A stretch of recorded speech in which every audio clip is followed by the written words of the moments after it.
There's a lot of shit you can get at Chipotle. Bean burritos, rice bowls, salmonella, the shits. And now apparently they've got a new menu option, justice. Every time I feel like our justice system is irrevocably broken, and I mean, it kind of is, something happens to restore my faith in humanity just a little bit. And who would have thought that a criminal sentence stemming from an incident at an Ohio Chipotle would highlight the type of criminal justice reform this country so desperately needs? So guys, here's what happened. So this like 40-year-old woman walks into a Chipotle, right, and like orders a burrito bowl. And she ends up really upset with her order, which I'm not sure how that happens, because like, Chipotle is like Mexican Subway. You're watching them make the goddamn thing right there in front of you. I mean, I feel like if the order is messed up, that's kind of on you. You had a very hands-on role in this process. But apparently Rosemary wasn't very happy with the amount of cilantro she got in her burrito bowl or something, and made the very reasonable adult reaction to her discontent by verbally accosting the 17-year-old Chipotle cashier and then chucking her burrito bowl at her. Just so we're clear, a grown-ass woman threw food at a child because she was unhappy about the order she got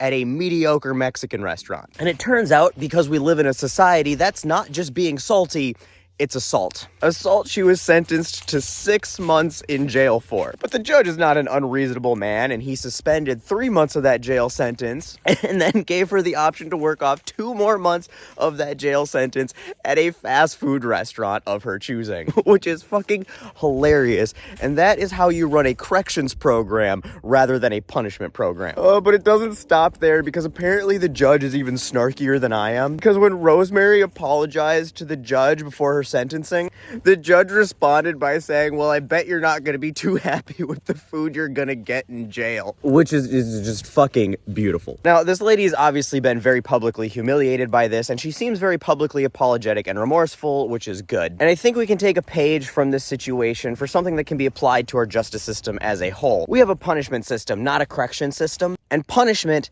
does not work. In this situation, the correction needed was teaching somebody empathy, and I can't think of a better way to do that than making a privileged middle-aged white woman work a shitty fast food job. I won't get into a whole rant on our criminal justice system in this video because it'll take away from the fucking hilarity of it. But don't be a dick to service workers, you know, even if they're a dick to you. Tip them even if you get bad service. Because no matter how bad of a job a service employee does, they will absolutely never be a worse person than the person who treats service employees like shit. And if you treat them bad enough, you just might be legally forced to do their job.